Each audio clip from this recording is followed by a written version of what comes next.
This clip is brought to you by SaveWithConrad.com.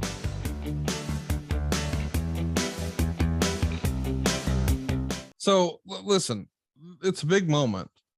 It feels like maybe the end of the rock and rolls for a little bit here. Yeah. And I can't help but wonder, it was working. Well, I mean, why switch it? Yeah, like if it's working, why? I don't get it. Okay. The only thing I can tell you is maybe it's one of those things where, Ricky Morton has been, and again, we should probably talk to him. Ricky Morton has been out there talking about how Dusty was very, very envious of them, I guess maybe is the right word. And maybe he wanted to cut him down the size. I don't know. I mean, that could be, right? That's a valid, you don't think that's a valid point, maybe? Yeah. Maybe it's ego got involved in there. I don't know. We had Ronnie Garvin on here a couple weeks ago, remember? Yeah. And he talked about, although he didn't go into it, he used the word politics a lot. Well, he was being kind. Right. Dusty did not like that the rock and rolls were successful.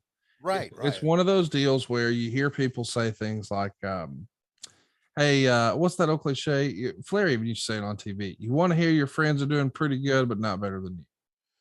Right. And I think perhaps that was the reason that they did this. But I wonder, like, that can't be what you outwardly say.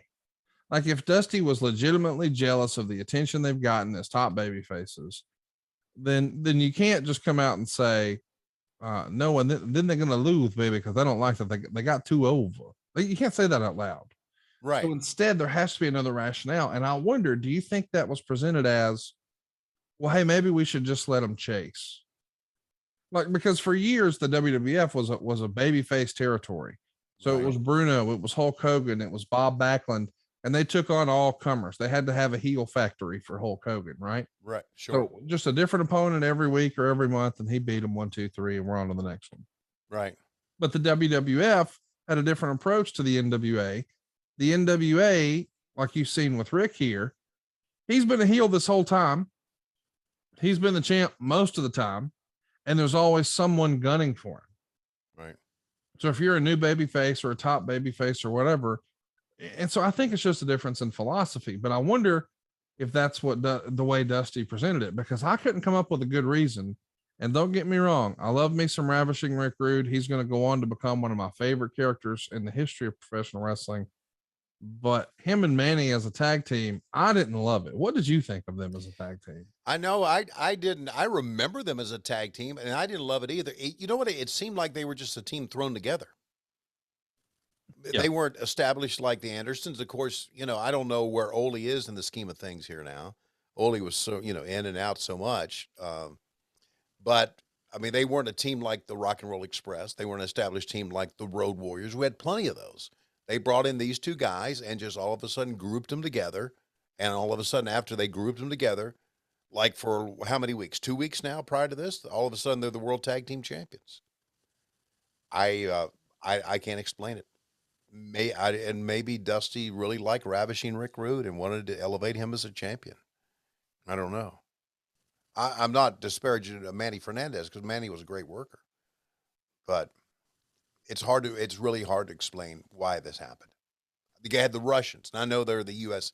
Tag Team Champions right now, but still, they were kind of established. So there have been established teams, and to give Manny Fernandez and the Raging Bull Manny Fernandez, Rick Rude, the World Tag Team Championship, don't know why.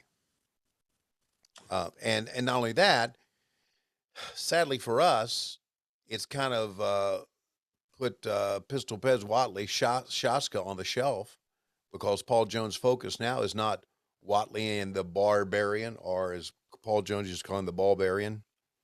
Shaska deserved better. Yeah, of course he did. Of course he did. Justice for Shaska. Justice for Shaska. I agree. I can't explain it, but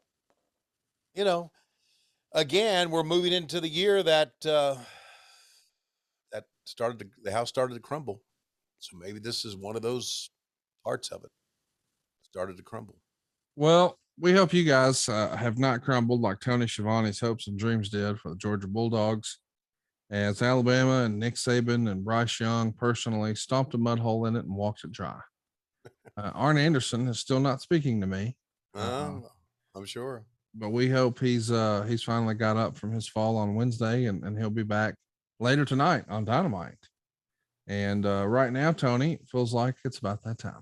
Ladies and gentlemen, it is about that time. And let me say this, just like the psyche, just like the attitude of the Bulldog Nation, this show is desperately out of time. We'll see you next week. We come to you on What Happened When, each and every Wednesday on the Cumulus Radio Network. But on Mondays, we come to you exclusively on Patreon, patreon.com/WHW Monday. And of course, adfreeshows.com. Hey, it's Conrad Thompson. Thanks for checking out the podcast here on YouTube. Be sure to hit the subscribe button and the notifications bell so you get a notice anytime we upload some new content. And go save yourself some money right now. If you're in a 30-year loan or you have credit card debt, it's not a matter of if I can save you money. It's a matter of how much. Find out right now for free at SaveWithConrad.com.